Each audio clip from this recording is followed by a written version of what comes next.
प्रभु को धन्यवाद दिए कहीं मु आशा कर नथिली मो भुवनेश्वर जीवी आईपरी फैमिली रे गोटे प्रार्थना करी बोली किंतु प्रभुंकर यह गोटे इच्छा कहीं मु उत्तर मागुली प्रभु आम जीवना ना कहीकि किंतु शेष समय जितेबले लास्ट समय जितेबले मु प्रार्थना रे उत्तर पाइली तापर जाओ किसी हम ना कहीकि जितेबले मु प्रभु को प्रार्थना करुच्छी से समय प्रभु उत्तर देले तापर आम भुवनेश्वर जावाई आम रेडी हेलु से प्रभु को धन्यवाद दिए प्रभु आम को सुरक्षित भाव में स्थान को पहुँचेले से प्रभु को धन्यवाद दिए ता सहित फैमिली को मध्य धन्यवाद दिए कहीं प्रभु फैमिली को आशीर्वाद कर आशीर्वाद करिकी सुस्थ कर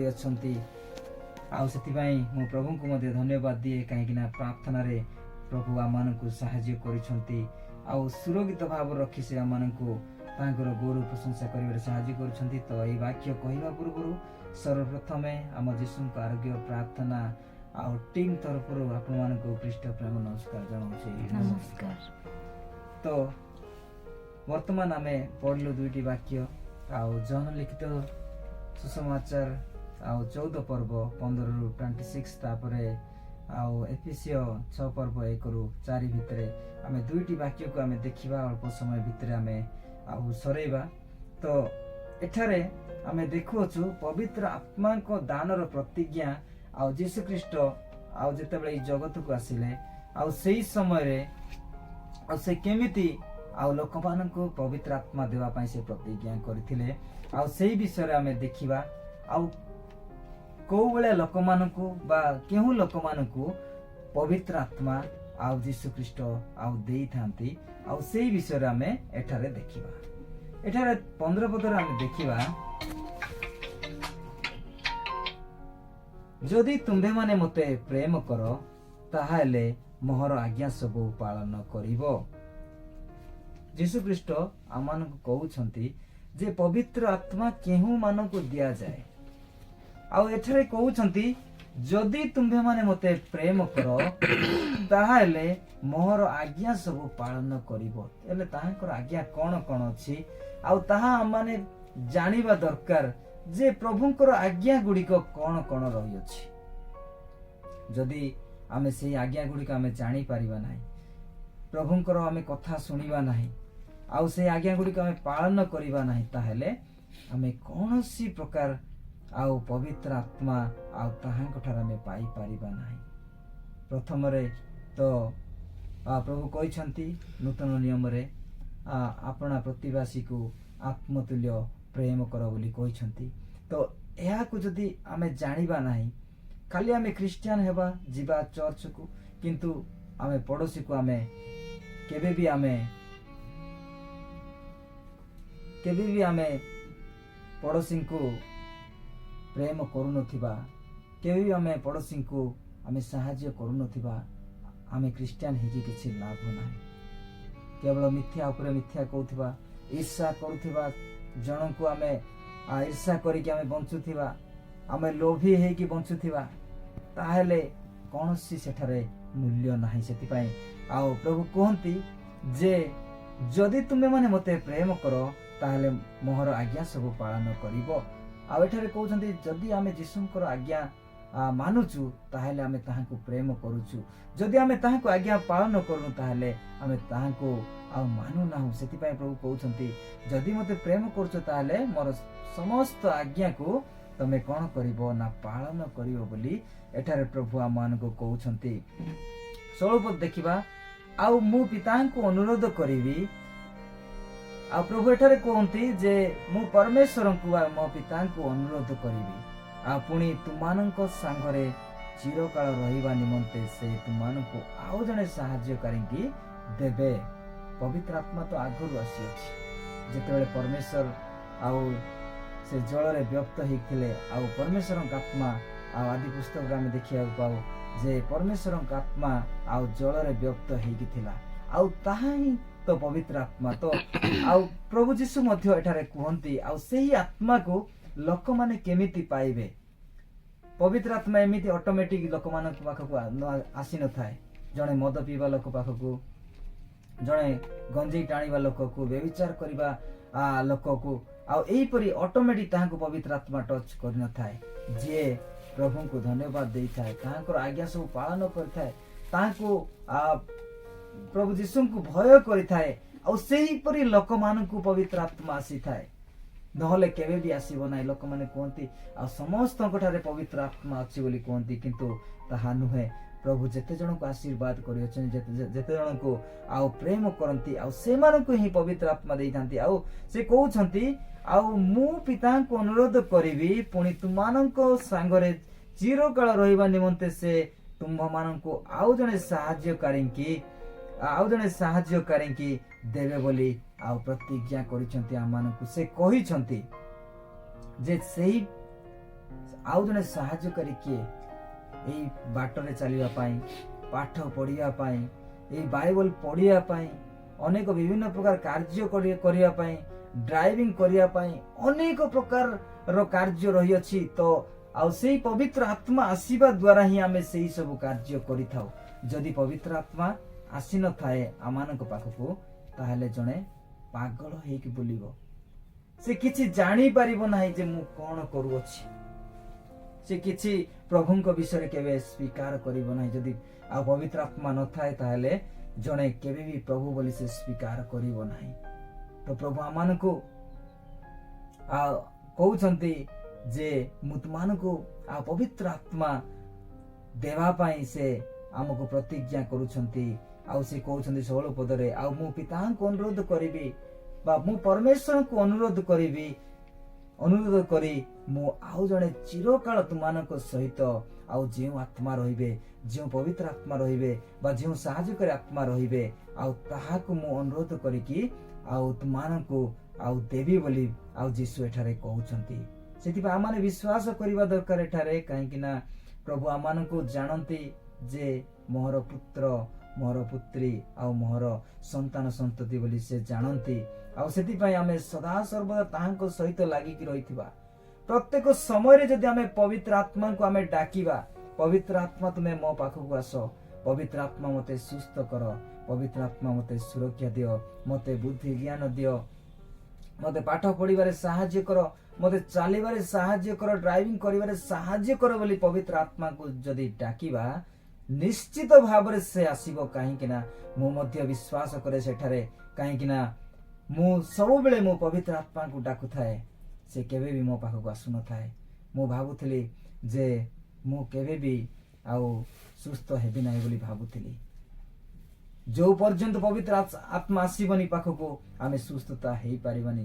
ସେଇ ପବିତ୍ର ଆତ୍ମା ଯଦି ଆମମାନଙ୍କୁ ସ୍ପର୍ଶ କରେ, ତାହେଲେ ସମସ୍ତ ରୋଗ ଚାଲିଯିବ, ସମସ୍ତ ବ୍ୟଥା ଯନ୍ତ୍ରଣା ଚାଲିଯିବ, ସମସ୍ତ ଗ୍ୟାଷ୍ଟ୍ରିକ୍ ଚାଲିଯିବ, ସମସ୍ତ ପାରାଲିସିସ୍, ଯେକୌଣସି ଗୁଣି ମନ୍ତ୍ର ତନ୍ତ୍ର ବିଦ୍ୟା ଯଦି ହେଇଛି ତାହା ମଧ୍ୟ ଚାଲିଯିବ। ଆଉ ସେଥିପାଇଁ ମାନେ ପବିତ୍ର ଆତ୍ମାକୁ ଡାକିବା ଦରକାର। ଅନେକ ମଣ୍ଡଳୀ ଆଉ ଆଜି ପର୍ଯ୍ୟନ୍ତ ସେ ଜାଣେନା ଯେ ପବିତ୍ର ଆତ୍ମା କଣ, ପବିତ୍ର ଆତ୍ମା କଣ। କିନ୍ତୁ ଯୀଶୁ ଆମମାନଙ୍କୁ ଯେଉଁ ଆତ୍ମା ଆଉ ଛାଡିକି ଯାଇଛନ୍ତି ଆମମାନଙ୍କ ସହିତ, ଚିରକାଳ ଆମମାନଙ୍କୁ ସେ ବାଟ ଦେଖେଇବ, ଚିରକାଳ ଆମମାନଙ୍କ ସହିତ ସେ ଆମମାନଙ୍କ ସହିତ ରହିକି କାର୍ଯ୍ୟ ଆଉ କରିବାରେ ସାହାଯ୍ୟ କରିବ। ଆଉ ସେହିପରି ସାହାଯ୍ୟକାରୀ ଆତ୍ମାଙ୍କୁ ସେ ଆମମାନଙ୍କ ନିକଟକୁ ପଠେଇଛନ୍ତି। ଆଉ ସେଇ ଆତ୍ମାକୁ ଆମେ ଡାକୁନାହୁଁ, ସେଇ ଆତ୍ମାକୁ ଆମେ ଆଉ ଡାକୁନାହୁଁ କି ତାହାଙ୍କୁ ଆମେ ଆଉ ସବୁବେଳେ ଆମେ ପ୍ରେୟାରରେ ଆମେ ଜଣାଉନାହୁଁ। ସେଥିପାଇଁ ସେଇ ଆତ୍ମା ଆମମାନଙ୍କ ପାଖକୁ ଆସେ ନାହିଁ। ଆଉ ନ ଆସିବା ଦ୍ୱାରା ତାହା କଣ ହଉଛି ନା ଅନେକ ଦୂରକୁ ଚାଲି ଯାଉଛି, ଆଉ ଯାହାରି ଫଳରେ କି ଶୈତାନ ମାନଙ୍କ ପାଖକୁ ଆସିକି ସେ ଅନେକ ରୋଗଗ୍ରସ୍ତ କରାଉଛି, ଅନେକ ରୋଗରେ ପୀଡ଼ିତ ହଉଛନ୍ତି ଲୋକମାନେ, ଅନେକ ଲୋକମାନେ ମରି ଯାଉଛନ୍ତି। ଏହିପରି ଅନେକ ଲୋକମାନେ ଆଉ ଅଛନ୍ତି ଯେ ମୁଁ ନ ଡାକିଲେ କଣ ହେଲା, ପବିତ୍ର ଆତ୍ମାକୁ ଡାକିଲେ ହିଁ ହଉଛି କି? ଏମିତି ମଧ୍ୟ ଲୋକମାନେ କହିଥାନ୍ତି। ତମେ କଣ ପ୍ରଭୁଙ୍କୁ ଦେଖିଛ? କେବେ ଦେଖିଛ ତମେ? ଏହିପରି ମୋତେ କ୍ୱେଶ୍ଚିନ୍ କରିଥାନ୍ତି।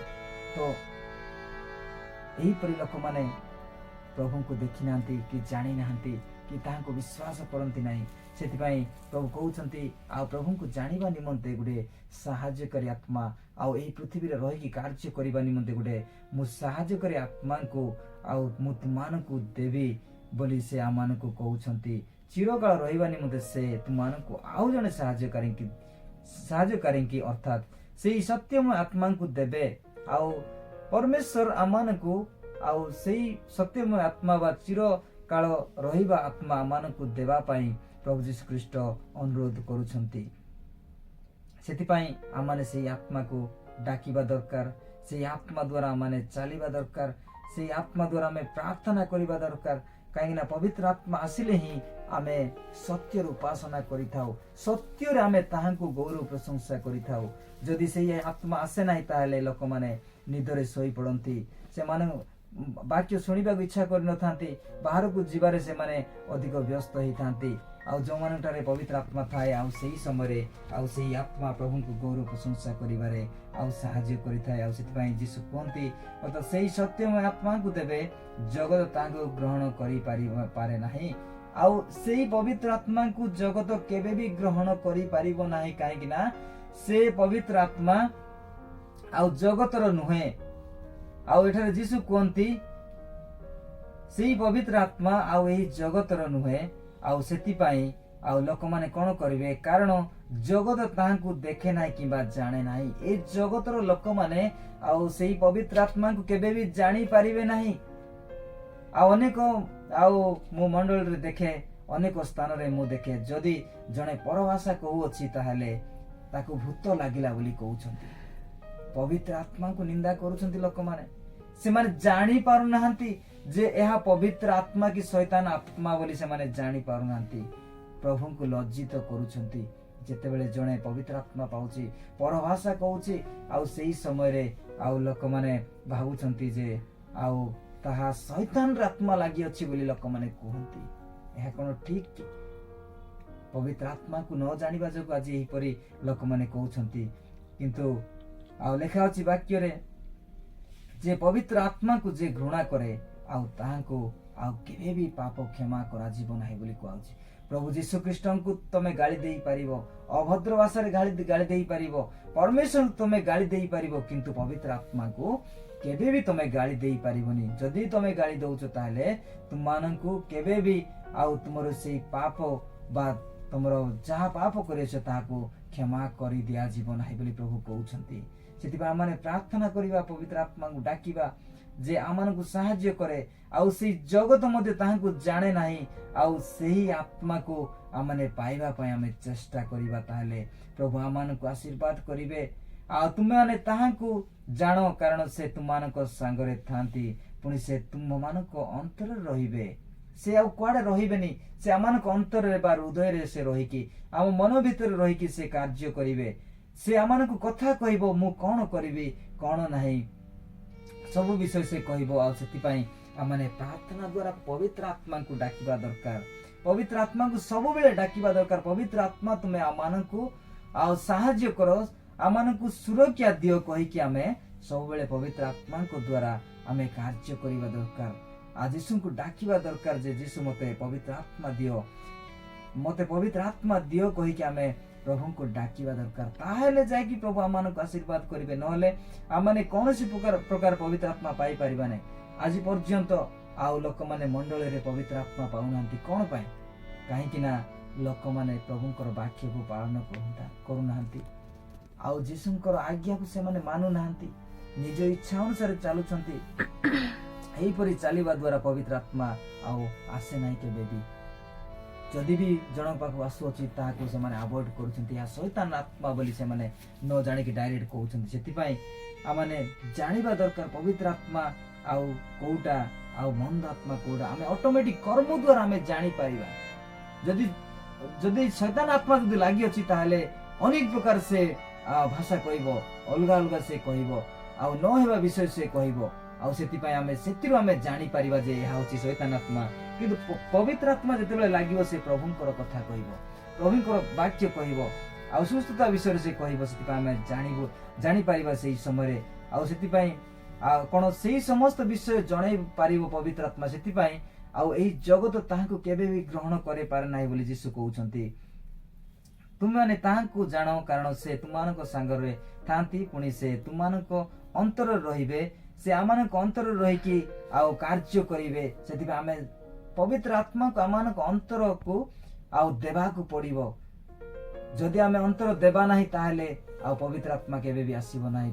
पवित्र आत्मा तुम्हें मो अंतर रुह कहीकि आम प्रार्थना करने दरकार मो हृदय को तुम्हें आस बोली आम प्रार्थना करने दरकार ताहले जाइक आसब जदि आम पृथ्वी रहिले आम जन को आउ नाम न धरिकी डाकिले से आसुची कि केबे भी आसीब ना जदि जन को आम नाम धरिकी डाकिबा ताहले जाइकी से आम पाखक आसीब जदि ए आसे आसे आसे कहले कौन आसीब कि केबे भी आसीबनी क्या डाकुचंत कि जना पड़िबनी सेति आमे ताकर नाम धरिकी आमे डाकिबा को पड़िबो ताहले जाइकी प्रभु आमानकु आशीर्वाद करिवे एवं आमानकु सुरक्षित भाव रखिबे एवं सुस्थ सबक रखिबे आ सेति आमे सदा सर्वदा आमे प्रभु को आमे आ प्रार्थना करिबा आ प्रभु को आमे आ डाकिबा आ प्रभु को आ धन्यवाद देवा दरकार प्रभु सदा सर्वदा आमानक सहित आ रहिकी से आमानकु सुरक्षित भाव रखिबे सुस्थ सबल रखिबे एवं संपूर्ण भाव रे आशीर्वाद करिवे सेति सदा सर्वदा आमे आमानक अंतर रे जेपरी रखी परिबा पवित्र आत्मा को सेति आमे सब बेले आमे प्रभु को मागिबा प्रभु जेपरी मु पवित्र आत्मा को मो अंतर रखी पारिबी पवित्र आत्मा को मो हृदय रखी पारिबी आ पवित्र आत्मा को द्वारा मु चली पारिबी आ सेति आमे प्रार्थना करिबा दरकार आ ई समय रे आमे आ तलपद देखिबा 18 पद लेखा अछि मु तुमानको अनाथ करी छाड़ी जीवी नाही मु तुमानको निकट को आसुअछि एठारे प्रभु कहंती जे मु अनाथ करी माने जो मानकर बापा मां नाहंती आ से माननको अनाथ बोली कहा जाए आ सेही परि मु तुमको केबे भी छाड़ी की जीवी नाही बोली प्रभु आमानको प्रतिज्ञा करूछंती से प्रतिज्ञा करी कि आमानको कहउछंती मु तुमानको निकट को आसुअछि पुनर्बार से आमानको निकट को आसीबे आ सेति पई आमाने सदा सर्वदा प्रभु को डाकिबा दरकार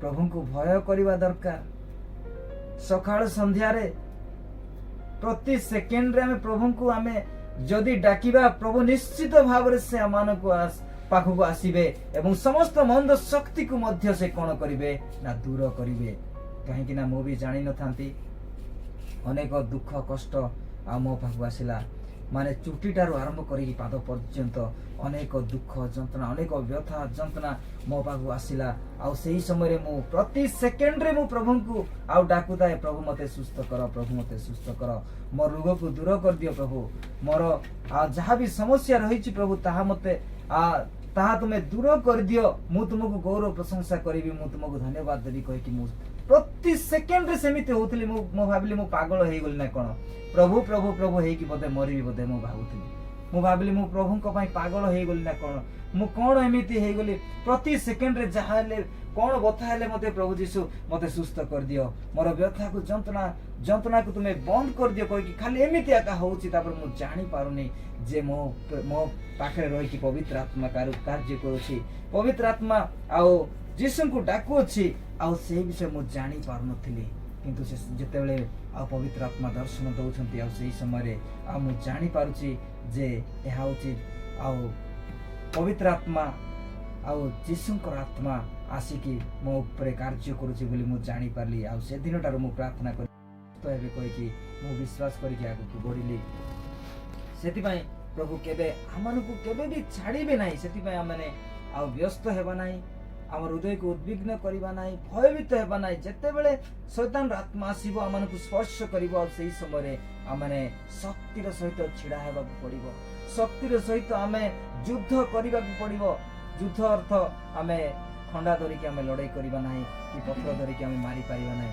केवल प्रार्थना द्वारा प्रभु को एई वाक्य द्वारा आमे आगु को बढ़ी के आमे तांको युद्ध करबा ताले से निश्चित भाव रे हारि कि से चली जीवो आ से हारि कि पळेइबो तलपद देखिबा आमे अल्प मात्र समय रहिला जगत मते आउ देखिबो नाही आउ अल्प समय रहिला माने कम समय रहिलानी आउ जगत मते आउ देखिबो नाही बोली यीशु ख्रीष्ट एठारे कहउछथि मात्र तुम्भे माने मते देखिबो किंतु तुम्भे माने मते देखिबो कारण मु जीवित आउ तुम माने मते जीवित रहिबो आ किंतु तुम्भे माने मते देखिबो काहे कि ना पर यीशु ख्रीष्ट होउछंती जीवित काहे कि ना से मृत मानक मध्यरु से उठी अछंती सेति पई से कहउछंती तुम माने मध्य जीवित आ मु मध्य जीवित बोली से कहउछंती आ तुम माने मते देखि पारिबो बोली से कहउछंती सेति पई आमाने विश्वास द्वारा आगु बढ़िबा दरकार ପ୍ରଭୁଙ୍କୁ ଆମେ ପାଇବା ପାଇଁ ଚେଷ୍ଟା କରିବା, ତାହେଲେ ପ୍ରଭୁ ଆମମାନଙ୍କୁ ଆଶୀର୍ବାଦ କରିବେ।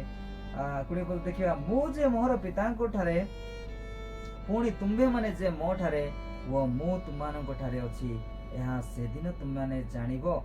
ଆଉ ଏହିପରି ଦିନ ଆସୁଅଛି ଆମମାନେ ଜାଣିପାରିବା ମୁଁ ଯେ ମୋହର ପିତାଙ୍କ ଠାରେ ଅଛି।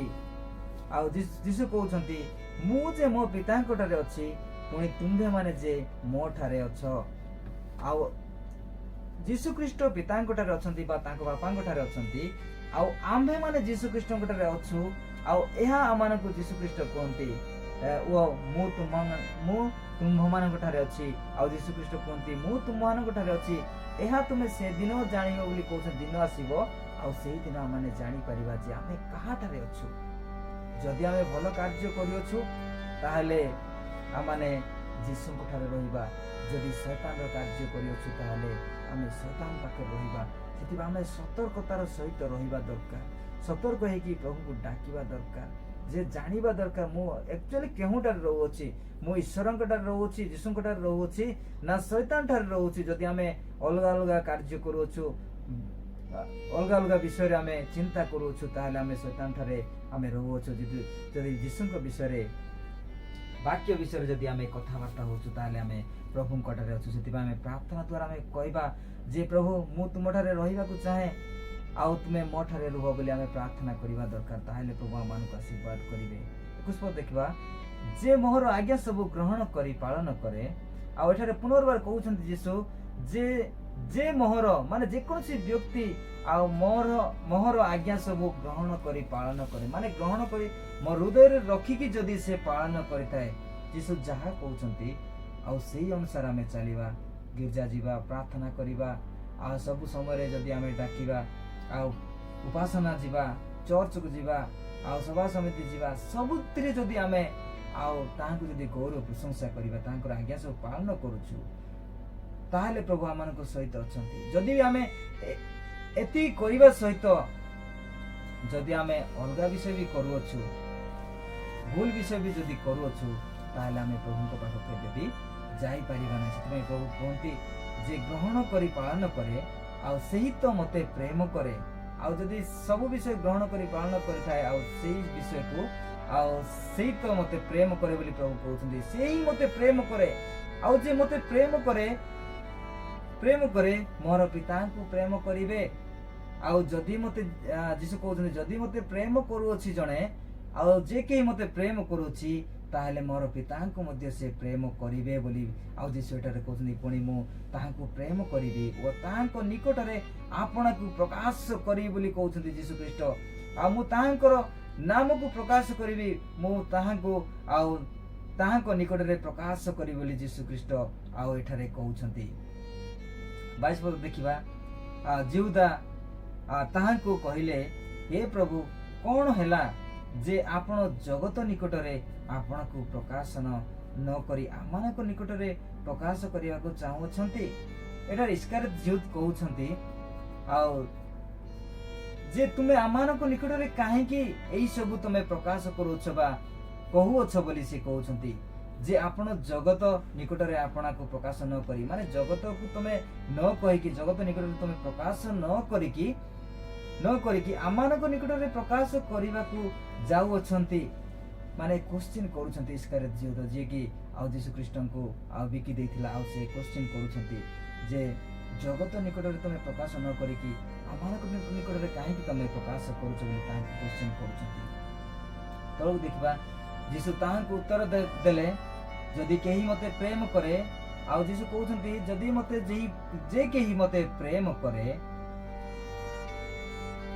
ଯେ କେହି ମତେ ଆଉ ପ୍ରେମ କରେ ସେ ମୋହର ବାକ୍ୟ ପାଳନ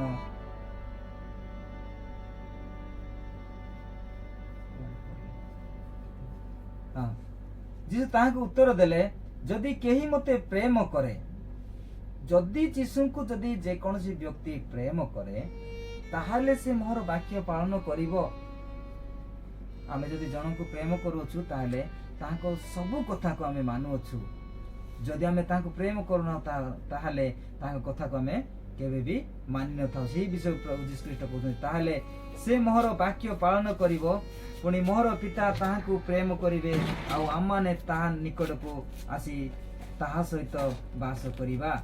आउ यीशु कहउछन्ते आउ एई समय रे जे जदि आउ यीशु को जे प्रेम करे आउ परमेश्वर को जे प्रेम करे आउ से आउ ताहांकर वाक्य सब कोन करिवो ना से पालन करिवो से वाक्य को पालन करिकि चलिबो आगको से ताहांको उत्तर देइकि कहउछन्ते इसकर जिउदिन को उत्तर देइकि कहउछन्ते जे प्रेम करे ताहाले से मोहर वाक्य पालन करिवो पुणी मोहर पितांको प्रेम करिवे आउ पितांको मध्ये से कोन करिवो प्रेम करिवो माने ताहा निकटको आसी ताहा सहित बास करिबा आउ प्रेम करिबा द्वारा आउ परमेश्वर एवं यीशु ख्रीष्ट आमानको हृदय को से आसिक आमानको से कोन करिवे ना सुस्थ सबल रखिवे एवं सहित बास करिवे माने आमान सहित से रहिया पई से कहउछन्ती 24 पद देखिबा जे मते प्रेम करे नाही से मोहर वाक्य पालन करे नाही। एठारे पुनर्बार कहउछन्ती जे यीशु ख्रीष्टଙ୍କୁ प्रेम करे नाही आउ से मते केबे भी आउ प्रेम करे नाही बोली प्रभु एठारे कहउछन्ती से मोहर वाक्य पालन करे नाही जे प्रेम करे नाही से वाक्य मते पालन करिबो नाही आउ जेउ वाक्य तुम माने सुनुअछ ताहा मोहर नुहे आउ जेउ वाक्य आउ से माने सुनुचन्ती आउ सेही वाक्य आउ परमेश्वरंकर नुहे यीशु ख्रीष्टंकर नुहे मात्र मोहर प्रेरणाकर्ता पितांकर बोली से कहउछन्ती आ प्रेरणाकर्ता पितांकर बोली से कहउछन्ती जेउ वाक्य सुनुचन्ती आउ सेही वाक्य होची परमेश्वरंक बा प्रेरणाकर्ता जे कि यीशुंको पठैछन्ती आउ ताहांकर वाक्य को तुम माने सुनुअछ बोली से कहउछन्ती। 25 पद देखिबा मु तुम मानको सांगरे थाउ थाउ तुमानको एई समस्त कथा कहिली आउ जेतेबेले यीशु आउ एई जगत रे थिले आउ सेही समय शिशु मानक सहित आउ थिले आउ सेही समय समस्त विषय को से कहउथिले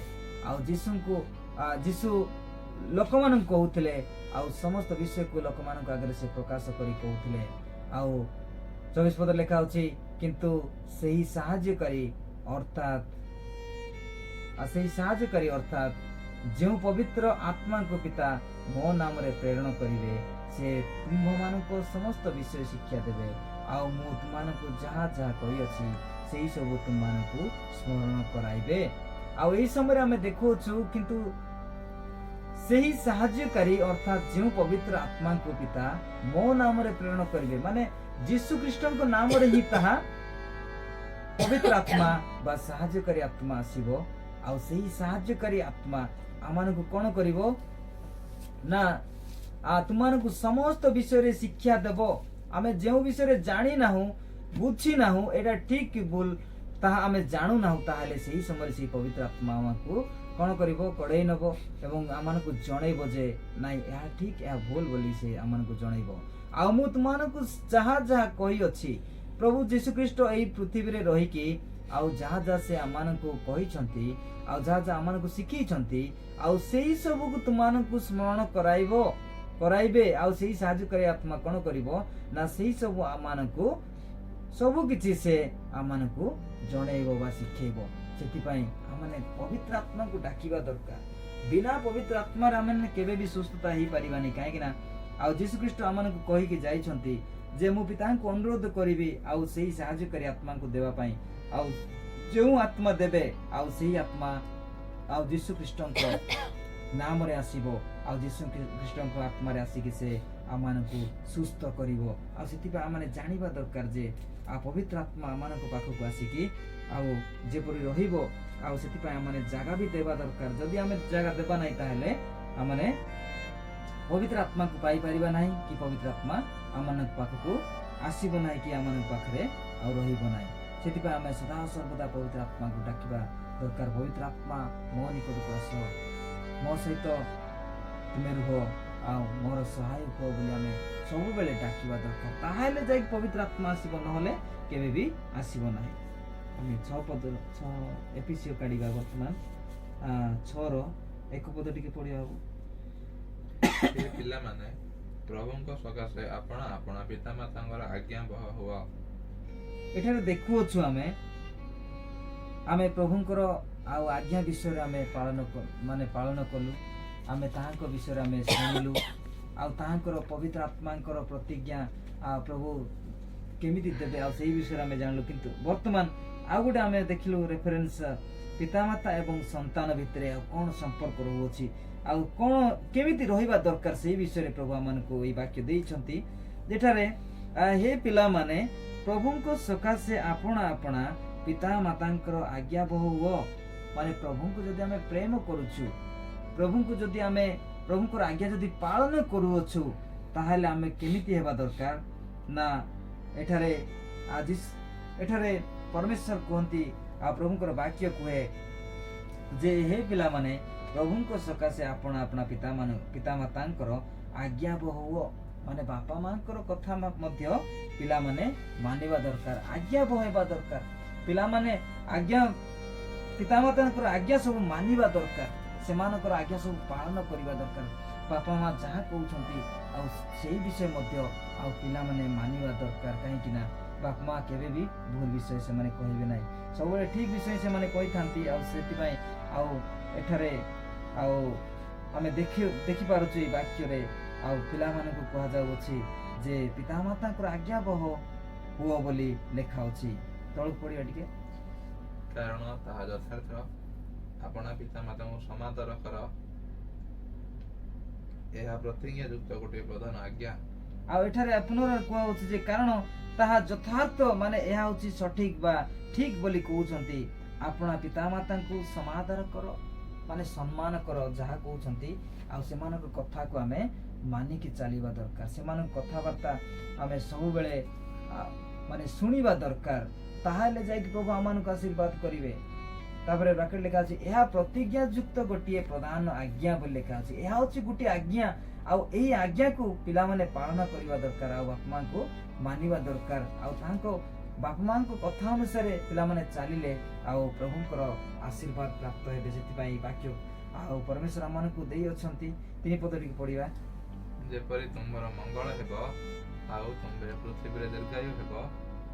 ଏଠାରେ ଲେଖା ଅଛି ଯେପରି ତୁମ୍ଭର ମଙ୍ଗଳ ହେବ, ମଙ୍ଗଳ ମାନେ ଆଶୀର୍ବାଦ ଆଉ ଭଲ ହବ। ଆଉ ସେଇ ବିଷୟରେ କୁହନ୍ତି ଆଉ ତୁମ୍ଭେ ପୃଥିବୀର ଦୀର୍ଘାୟୁ ହେବ, ମାନେ ଅଧିକ ବର୍ଷ ପର୍ଯ୍ୟନ୍ତ ଆଉ ବଞ୍ଚିକି ରହିବ। ଯଦି ଭୁଲ କାର୍ଯ୍ୟ କରିବ ତାହେଲେ ଶୈତାନ କ'ଣ କରିବ ନା ଧୀରେ ଧୀରେ ଆସିକି ସେ କ'ଣ କରିବ, ଆମକୁ ଆଟାକ୍ କରିବାକୁ ଚେଷ୍ଟା କରିବ। ସେ ବାରମ୍ବାର ଭୁଲ କରେଇବ। ଭୁଲ କଲା ପରେ ସେ କ'ଣ କରିବ, ଆମମାନଙ୍କୁ ଜୀବନରୁ ସେ ମାରିକି ଆମମାନଙ୍କୁ ଏଇ ପୃଥିବୀରୁ ନେଇଯିବା ପାଇଁ ଚେଷ୍ଟା କରିବ। ଆଉ ଯୋଉମାନେ ଭୁଲ କରୁଛନ୍ତି ଆଉ ସେମାନେ କୁଆଡେ ଯିବେ ନା ଶୈତାନ ପାଖକୁ ଯିବେ। କେବେ ବି ସେମାନେ ଆଉ ପ୍ରଭୁଙ୍କ ପାଖକୁ ଯାଇପାରିବେନି। ଆଉ ସ୍ୱର୍ଗ ଏବଂ ନର୍କ ଏହି ପୃଥିବୀରେ ଅଛି। ଆମେ ଜାଣିପାରିବା ଯଦି ଆମେ ଭଲ କାର୍ଯ୍ୟ କରୁଅଛୁ ତାହେଲେ ଆମେ ସ୍ୱର୍ଗକୁ ଯାଇପାରିବା, ଯଦି ମନ୍ଦ କାର୍ଯ୍ୟ କରୁଛୁ ତାହେଲେ ଶୈତାନ ଆମମାନଙ୍କୁ ମନ୍ଦ କାର୍ଯ୍ୟ କରାଇବ, ତାପରେ ଆଉ ସେଇ ନର୍କ କୁଣ୍ଡକୁ ନେଇଯିବ। ସେଥିପାଇଁ ଆମେ ପ୍ରାର୍ଥନା କରିକି ରହିବା ଦରକାର ଆଉ ଦୀର୍ଘାୟୁ ହେବା ପାଇଁ ଚେଷ୍ଟା କରିବା। ଆଉ ପ୍ରଭୁଙ୍କ ଦ୍ୱାରା ଆମେ ଆଉ ମଙ୍ଗଳ ସାଧନା ହେବା ଦରକାର, ଆମେ ଆଶୀର୍ବାଦ ପାଇବା ଉପଯୁକ୍ତ ହେବା ଦରକାର। ତାହେଲେ ଯାଇକି ପ୍ରଭୁ ଆମମାନଙ୍କୁ ଆଶୀର୍ବାଦ କରିବେ। ତଳପଦ ଟିକେ ପଢିବା। ପୁଣି ହେ ପିତାମାନେ ଆପଣା ଆପଣା ପିଲାମାନଙ୍କୁ ବିରକ୍ତ କରେ ନାହିଁ, ମାତ୍ର ସେମାନଙ୍କୁ ପ୍ରଭୁଙ୍କ ଶିକ୍ଷା ଓ ଚେତନା ଦ୍ୱାରା ପ୍ରତିପାଳନ କର। ପୁଣି ଥରେ ଏଠାରେ ଆମେ ଦେଖୁଅଛୁ ଆଉ ପିତାମାନଙ୍କୁ ବା ବାପା ମାନଙ୍କୁ ମଧ୍ୟ କୁହାଯାଉଅଛି ଯେ ଆପଣା ଆପଣା ପିଲାମାନଙ୍କୁ ବିରକ୍ତ କର ନାହିଁ ବୋଲି କୁହାଯାଉଅଛି। ଭଲ ବିଷୟରେ କହିବା ପାଇଁ କୁହାଯାଇଛି, ରାଗିକି ସେମାନଙ୍କୁ କହିବା ପାଇଁ କୁହାହେଇନି, କିନ୍ତୁ ଭଲ ବିଷୟରେ ସେମାନଙ୍କୁ ବୁଝେଇବା ପାଇଁ କୁହାଯାଇଛି। ପୁଣି ହେ ପିତାମାନେ ଆପଣା ଆପଣା ପିଲାମାନଙ୍କୁ ବିରକ୍ତ କର ନାହିଁ, ମାତ୍ର ସେମାନଙ୍କୁ ପ୍ରଭୁଙ୍କ ଶିକ୍ଷା ଓ ଚେତନା ଦ୍ୱାରା ପ୍ରତିପାଳନ କର। ଆଉ ଏଠାରେ କୁହାଯାଇଛି ମାନେ ପ୍ରଭୁଙ୍କ ବାକ୍ୟ ଦ୍ୱାରା ସେମାନଙ୍କୁ ଚେତନା ଦେବା ଦରକାର। ତାହେଲେ ଯାଇକି ସେମାନେ କ'ଣ ହେବେ ନା ସେମାନେ ଭୟଭୀତ ହେବେ। ଆଉ ଭୟଭୀତ ହେଇକି ପ୍ରଭୁଙ୍କର ବାକ୍ୟ ଶୁଣିକି ଆଉ ସେମାନେ ଧୀରେ ଧୀରେ ଚେଞ୍ଜ ହେବେ। ଆଉ ଚେଞ୍ଜ ହେଇକି ବାପା ମାଙ୍କ କଥାକୁ ସେମାନେ ମାନିବେ। ଆଉ ବାପା ମାଙ୍କ କଥାକୁ ମାନିକି ସେମାନେ ଧୀରେ ଧୀରେ ସେମାନେ ବଢିବେ। ଆଉ ସେଥିପାଇଁ ବାକ୍ୟ ଆମମାନଙ୍କୁ କୁହେ ଯେ ପୁଣି ଏ ପିଲାମାନେ ଆପଣା ଆପଣା ପୁଣି ହେ ପିତାମାନେ ଆପଣା ଆପଣା ପିଲାମାନଙ୍କୁ ବିରକ୍ତ କର ନାହିଁ, ମାତ୍ର ସେମାନଙ୍କୁ ପ୍ରଭୁଙ୍କର ଶିକ୍ଷା ଓ ଚେତନା ଦ୍ୱାରା ପ୍ରତିପାଳନ କର, ସେମାନଙ୍କୁ ଲାଳନ ପାଳନ କରିବା ଦରକାର ବୋଲି ଆଉ ଏଠାରେ ପ୍ରଭୁ ଆମମାନଙ୍କୁ ଜଣାଉଛନ୍ତି। ସେଥିପାଇଁ ଆମମାନେ ବାପା ମାଆଙ୍କ କଥାକୁ ମାନିବା, ବାପା ମା ମାନେ ମଧ୍ୟ ଆଉ ପିଲାମାନଙ୍କୁ ବିରକ୍ତ କରିବା ଦରକାର ନାହିଁ। ସେମାନଙ୍କୁ ପ୍ରଭୁଙ୍କ ବାକ୍ୟ ଦ୍ୱାରା ସେମାନଙ୍କୁ ଶିକ୍ଷା ଦେବା ଦରକାର, ଆଉ ଚେତନା ପ୍ରେରଣା ମଧ୍ୟ ଦେବା ଦରକାର। ଆଉ ସେମାନଙ୍କୁ ଲାଳନ ପାଳନ କରିବା ଦ୍ୱାରା ଆଉ ପ୍ରଭୁ ଆଉ ନିଶ୍ଚିତ ଭାବରେ ସେମାନଙ୍କୁ ମଧ୍ୟ ପରିବର୍ତ୍ତନ କରିବା, ପିଲାମାନେ ମଧ୍ୟ ଆଉ ଭଲରେ ରହିକି ସେମାନେ ମଧ୍ୟ ପ୍ରଭୁଙ୍କର ଧନ୍ୟବାଦ ଦେବେ। ସେଥିପାଇଁ ଆମେ ସବୁବେଳେ ଆମେ ପ୍ରଭୁଙ୍କୁ ଧ୍ୟାନ କରିବା, ପବିତ୍ର ଆତ୍ମାଙ୍କୁ ଡାକିବା, ଯୀଶୁଙ୍କୁ ଡାକିବା ଏବଂ ସେ ତାହାକୁ ଆମେ ଗୌରବ ପ୍ରଶଂସା କରିବା, ତାହେଲେ ପ୍ରଭୁ ଆମମାନଙ୍କୁ ନିଶ୍ଚିତ ଭାବରେ ଆଶୀର୍ବାଦ କରିବେ। ସେଥିପାଇଁ ମୁଁ ପ୍ରଭୁଙ୍କୁ ଧନ୍ୟବାଦ ଦିଏ। ପ୍ରଭୁ ଆଜିର ଏହି ସୁନ୍ଦର ବାକ୍ୟଟି ଆମମାନଙ୍କୁ ଦେଇଅଛନ୍ତି ପବିତ୍ର ଆତ୍ମାଙ୍କ ବିଷୟରେ ଏବଂ ପିତାମାତାଙ୍କୁ ଆଉ କେମିତି ଆମେ ସମାଧାନ କରିବା, ଆଉ ସେଇ ବିଷୟରେ ପ୍ରଭୁ ଆମମାନଙ୍କୁ ଦେଇଥିଲେ ରେଫରେନ୍ସ ଗୁଡ଼ିକ। ଆଉ ସେଇ ବିଷୟରେ ଆମେ ଜାଣିଅଛୁ, ଶିଖିଅଛୁ, ବର୍ତ୍ତମାନ ଆଉ ସମ୍ପୂର୍ଣ୍ଣ ଭାବରେ ବୁଝିଅଛୁ ମଧ୍ୟ। ଆଉ ପ୍ରଭୁ ଆମମାନଙ୍କୁ ଆଶୀର୍ବାଦ କରିବେ। ତ ବିଶେଷ କରି ଆମେ ଯେତେବେଳେ ରୋଗରେ ପଡ଼ୁଛୁ ସେହି ସମୟରେ ଆମେ ଧୈର୍ଯ୍ୟର ସହିତ ରହିକି ଆମେ ପ୍ରାର୍ଥନା କରିବା ଦରକାର, ଧୈର୍ଯ୍ୟର ସହିତ ବିଶ୍ୱାସର ସହିତ ଆମେ ପ୍ରାର୍ଥନା କରିବା ଦରକାର। ତାହେଲେ କୌଣସି ଶୈତାନ ଆମମାନଙ୍କୁ ସ୍ପର୍ଶ କରିପାରିବ ନାହିଁ। କାହିଁକି ନା ପବିତ୍ର ଆତ୍ମା ଯେତେବେଳେ ଆସେ ଆଉ ସେହି ସମୟରେ ଆଉ ଶୈତାନ ଆତ୍ମା ସେଠାରେ ରହିବ ନାହିଁ। ସେଥିପାଇଁ ଆମେ ବିଶ୍ୱାସ କରିବା ଯେ ମୁଁ ସୁସ୍ଥ ହେବି, ଆଉ ଆଜ୍ଞା ପ୍ରାର୍ଥନା କଲେ ଆଉ ମୁଁ ସୁସ୍ଥ ହେବି କହି ଯଦି ଆମେ ବିଶ୍ୱାସ କରିବା, ତାହେଲେ ନିଶ୍ଚିତ ଭାବରେ ପ୍ରଭୁ ଆମମାନଙ୍କୁ ଆଶୀର୍ବାଦ କରିବେ ଏବଂ ସୁରକ୍ଷିତ ରଖିବେ। ଯେକୌଣସି ଗୁଣି ମନ୍ତ୍ର ତନ୍ତ୍ର ବିଦ୍ୟା ହଉନା କାହିଁକି, ପ୍ରଭୁ ଆମମାନଙ୍କୁ ସୁସ୍ଥ କରିବେ ଏବଂ ସୁରକ୍ଷିତ ଭାବରେ ରଖିବେ। ଏହି ଅଳ୍ପ ପଠିତ ଏହି ଅଳ୍ପ ଶିକ୍ଷା ଉପରେ ପ୍ରଭୁ ଆମମାନଙ୍କୁ ଆଶୀର୍ବାଦ କରନ୍ତୁ। ଆମେନ୍। ଆସନ୍ତୁ ଆମେ 1 ମିନିଟ୍ ପ୍ରାର୍ଥନା କରିବା, ତାପରେ ପୁନର୍ବାର ଆମେ ଆଜିର ଏହି ଉପାସନାକୁ ଆମେ ପ୍ରାର୍ଥନା କରିକି ଆମେ ଶେଷ କରିବା। ପବିତ୍ର ପିତା, ତୁମେ ଦୟା କଲ, ଅନୁଗ୍ରହ କଲ, ସୂଚି କଲ, ପବିତ୍ର କଲ ପିତା ପରମେଶ୍ୱର। ଆଜିର ଏହି ଫାଷ୍ଟିଂ ପ୍ରେୟାରକୁ ତୁମଠାରେ ରଖୁଅଛି ପିତା ପରମେଶ୍ୱର। ଏହି ଗୃହକୁ ପ୍ରଭୁ ଯୀଶୁ ଖ୍ରୀଷ୍ଟଙ୍କ ନାମରେ ପବିତ୍ର ହଉ ବୋଲି ପ୍ରାର୍ଥନା କରେ। ଆଜି ଦିନଠାରୁ କୌଣସି ମନ୍ଦ ଶକ୍ତି ପ୍ରଭୁ ଏହି ଗୃହରେ ନ ରହୁ ବୋଲି ପ୍ରାର୍ଥନା କରେ ପିତା ପରମେଶ୍ୱର। କୌଣସି ଭୟଭୀତ ପ୍ରଭୁ ଏହି ଗୃହରେ ନ ରହୁ ବୋଲି ପ୍ରାର୍ଥନା କରେ ପିତା ପରମେଶ୍ୱର। କୌଣସି ପ୍ରଭୁ ଆରାଧ୍ୟ ଜନ୍ତୁ ପିତା ପରମେଶ୍ୱର ନ ଆସୁ ବୋଲି ପ୍ରାର୍ଥନା କରେ ପିତା ପରମେଶ୍ୱର। ପବିତ୍ର ପିତା, ପ୍ରଭୁ ଯେଉଁ ବ୍ୟକ୍ତି ବାରମ୍ବାର ପ୍ରଭୁ ଏହି ଫ୍ୟାମିଲି ସହିତ ଲାଗୁଛନ୍ତି, ତାହାଙ୍କୁ ଯୀଶୁଙ୍କ ନାମରେ ବର୍ତ୍ତମାନ ପ୍ରଭୁ ଦୂର କରୁଅଛି ରାଜା। ତାଙ୍କୁ ତୁମେ ଦୂରେଇ ଦିଅ ଏବଂ ସମ୍ପୂର୍ଣ୍ଣ ଏହି ଫ୍ୟାମିଲିକୁ ସୁରକ୍ଷିତ ଭାବରେ ରଖ। ତାଙ୍କ ଗାଡ଼ିକୁ ମଧ୍ୟ ତୁମେ ସ୍ପର୍ଶ କର, ସମ୍ପୂର୍ଣ୍ଣ ସୂଚି ପବିତ୍ର କର। ଯେକୌଣସି ମନ୍ଦ ଶକ୍ତି ତାହାଙ୍କୁ ଗାଡ଼ିକୁ ସ୍ପର୍ଶ କରୁଅଛି, ତା ଯୀଶୁଙ୍କ ନାମରେ ଦୂରେଇ ଦିଅ ଏବଂ ସମ୍ପୂର୍ଣ୍ଣ ଗାଡ଼ି ପ୍ରଭୁ ଭଲ ରହି ପ୍ରଭୁ ରାଜା ସେମାନେ ତୁମକୁ ଧନ୍ୟବାଦ ପାଇଁ ସାହାଯ୍ୟ କର। ପିତା ପରମେଶ୍ୱର ଏହି ଫ୍ରିଜକୁ ମଧ୍ୟ ତୁମର ରଖୁଅଛି ପିତା ପୁତ୍ର ପବିତ୍ର ଆତ୍ମାଙ୍କ ନାମରେ ପ୍ରଭୁ ସମ୍ପୂର୍ଣ୍ଣ ଭାବରେ ଠିକ ହବ ବୋଲି ପ୍ରାର୍ଥନା କରେ ପିତା ପରମେଶ୍ୱର। ଯେକୌଣସି ମନ୍ଦ ଶକ୍ତି ଶୈତାନ ଶକ୍ତି ବନ୍ଦ କରେ ସେଟା ଯୀଶୁଙ୍କ ନାମରେ ଚାଲି ଯାଉ ଏବଂ ସମ୍ପୂର୍ଣ୍ଣ ଭାବରେ ଷ୍ଟାର୍ଟ ହେବାରେ ତୁମେ ସାହାଯ୍ୟ କର ବୋଲି ପ୍ରାର୍ଥନା କରେ ପିତା ପରମେଶ୍ୱର। ପ୍ରଭୁ ତୁମେ ଦୟା କଲ, ଅନୁଗ୍ରହ କଲ, ସେଥିପାଇଁ ତୁମର କୋଟି କୋଟି ଧନ୍ୟବାଦ ପିତା ପରମେଶ୍ୱର। ପ୍ରତ୍ୟେକ ରୁମକୁ ପ୍ରଭୁ ଯୀଶୁ ଖ୍ରୀଷ୍ଟଙ୍କ ନାମରେ ରାଜା ସୂଚି ପବିତ୍ର କରିଦିଅ ଏବଂ ସୁରକ୍ଷିତ ଭାବରେ ରଖ ବୋଲି ପ୍ରାର୍ଥନା କରେ ପିତା ପରମେଶ୍ୱର। ପବିତ୍ର ପିତା, ପ୍ରମିଳା ଝିଅଙ୍କ ପାଇଁ ପ୍ରାର୍ଥନା କରେ ପ୍ରଭୁ ତୁମେ ତାହାଙ୍କୁ ମଧ୍ୟ ଆଶୀର୍ବାଦ କର, ସମ୍ପୂର୍ଣ୍ଣ ସୁସ୍ଥ କର। ପାଗଳ ଆତ୍ମା ପ୍ରଭୁ ଯୀଶୁ ଖ୍ରୀଷ୍ଟଙ୍କ ନାମରେ ପ୍ରମିଳା ଝିଅଙ୍କ ଠାରୁ ଚାଲି ଯାଉ। ଆଜିଠାରୁ ସେ ସମ୍ପୂର୍ଣ୍ଣ ସୁସ୍ଥ ହଉ ବୋଲି ପ୍ରାର୍ଥନା କରେ। କୌଣସି ମନ୍ଦ ଶକ୍ତି ତାହାଙ୍କୁ ସ୍ପର୍ଶ ନ କର ବୋଲି ପ୍ରାର୍ଥନା କର। ତାଙ୍କ ମାଙ୍କୁ, ବାପାଙ୍କୁ ଏବଂ ଝିଅମାନଙ୍କୁ ସମସ୍ତଙ୍କୁ ସୁସ୍ଥ କର। ସେହି ଗୃହକୁ ମଧ୍ୟ ପ୍ରଭୁ ଯୀଶୁ ଖ୍ରୀଷ୍ଟଙ୍କ ନାମରେ ସମ୍ପୂର୍ଣ୍ଣ ସୂଚି ପବିତ୍ର କର। କୈଳାସୀ ଝିଅଙ୍କୁ ମଧ୍ୟ ସ୍ପର୍ଶ କର, ସୂଚି ପବିତ୍ର କର ଏବଂ କଥା କହିବାରେ, ଖାଦ୍ୟ ଗ୍ରହଣ କରିବାରେ ଏବଂ ସମସ୍ତଙ୍କ ସହିତ କଥା ହେବାରେ ସାହାଯ୍ୟ କର ଏବଂ ଯେଉଁ ମନ୍ଦ ଶକ୍ତି ଶୈତାନ ଶକ୍ତି ତାଙ୍କୁ ସ୍ପର୍ଶ କରୁଛି ଯୀଶୁଙ୍କ ନାମ ଦୂରେଇ ଦିଅ ଏବଂ ସମସ୍ତ ପ୍ରାର୍ଥନା ପାଣି ଏବଂ ତୈଳକୁ ବ୍ୟବହାର କରିବା ନିମନ୍ତେ ପ୍ରଭୁ ତୁମେ ଆଶୀର୍ବାଦ କର ବୋଲି ପ୍ରାର୍ଥନା କରେ ପରମେଶ୍ୱର। ପବିତ୍ର ପିତା, ପ୍ରଭୁ ଆମ ଫ୍ୟାମିଲି ପାଇଁ ବାବାଙ୍କ ପ୍ରାର୍ଥନା କରେ। ତାଙ୍କର ଜଙ୍ଗରେ ପ୍ରଭୁ ଯେଉଁ ବ୍ୟଥା ଯନ୍ତ୍ରଣା ରହିଛି ତାହା ପ୍ରଭୁ ଯୀଶୁ ଖ୍ରୀଷ୍ଟଙ୍କ ନାମରେ ବର୍ତ୍ତମାନ ବନ୍ଦ ହେଇଯାଉ ପିତା ଏବଂ ସମ୍ପୂର୍ଣ୍ଣ ସୁସ୍ଥ ରୁହନ୍ତୁ। ଯେଉଁ କରୋନା ଟୀକା ନେଇଛନ୍ତି, ଭ୍ୟାକ୍ସିନ୍ ନେଇଛନ୍ତି, ପ୍ରଭୁ ଯୀଶୁ ଖ୍ରୀଷ୍ଟଙ୍କ ନାମରେ ତାହା ନର୍ମାଲ ହେଇଯାଉ ବୋଲି ପ୍ରାର୍ଥନା କରେ ପିତା ପରମେଶ୍ୱର। ଫ୍ୟାମିଲିରେ ଯେତେ ଲୋକ ଅଛନ୍ତି ସମସ୍ତଙ୍କୁ ତୁମେ ସ୍ପର୍ଶ କର। ସେଇ କରୋନା ଟୀକା ପ୍ରଭୁ ଯୀଶୁ ଖ୍ରୀଷ୍ଟଙ୍କ ନାମରେ ବନ୍ଦ କରିଦିଅ ଏବଂ ଶକ୍ତିହୀନ କରିଦିଅ ବୋଲି ପ୍ରାର୍ଥନା କରେ ପିତା ପରମେଶ୍ୱର। ପ୍ରଭୁ ଏହି ଫ୍ୟାମିଲି ପାଇଁ ମଧ୍ୟ ପ୍ରାର୍ଥନା କରେ, କରୋନା ଟୀକା ଯେତେ ନେଇଛନ୍ତି ସମସ୍ତଙ୍କୁ ତୁମେ ସ୍ପର୍ଶ କର। ପ୍ରଭୁ ଯୀଶୁ ଖ୍ରୀଷ୍ଟଙ୍କ ନାମରେ ସେଇ କରୋନା ଟୀକା ଭ୍ୟାକ୍ସିନ୍ ସମ୍ପୂର୍ଣ୍ଣ ଯୀଶୁଙ୍କ ନାମରେ ନର୍ମାଲ ହେଇଯାଉ ବୋଲି ପ୍ରାର୍ଥନା କରେ ପିତା ପରମେଶ୍ୱର। ପ୍ରଭୁ ଶର୍ମୀ ଝିଅଙ୍କ ପାଇଁ ମଧ୍ୟ ପ୍ରାର୍ଥନା କରେ, ତାଙ୍କ ବାପା ମାଙ୍କୁ ମଧ୍ୟ ଆଶୀର୍ବାଦ କର। ସେମାନଙ୍କୁ ମଧ୍ୟ ସୁସ୍ଥ ସବଳ କରି ସୁରକ୍ଷିତ ଭାବରେ ରଖ। ପ୍ରଭୁ କର୍ଣ୍ଣାଟକ ପ୍ରଭୁ ଯାହା ନେଇଛନ୍ତି ତାହା ପ୍ରଭୁ ଯୀଶୁ ଖ୍ରୀଷ୍ଟଙ୍କ ନାମରେ ଶକ୍ତିହୀନ ହେଇଯାଉ ଏବଂ ସମ୍ପୂର୍ଣ୍ଣ ସେମାନେ ସୁସ୍ଥ ସବଳ ରୁହନ୍ତୁ। ଝିଅ ମଧ୍ୟ ସୁସ୍ଥ ସବଳ ରହୁ ବୋଲି ତୁମର ସମର୍ପଣ କରି ଆପଣ ସମସ୍ତ ପ୍ରାର୍ଥନା ଶୁଣିଲ। ଆଜିର ଉପାସନାକୁ ତୁମର ସମର୍ପଣ କରି ନାଜରିତ ପ୍ରିୟ ପ୍ରଭୁ ଯୀଶୁ ଖ୍ରୀଷ୍ଟଙ୍କ ନାମରେ ସମର୍ପଣ କରି ମାଗୁଛି ପିତା, ଆମେନ୍।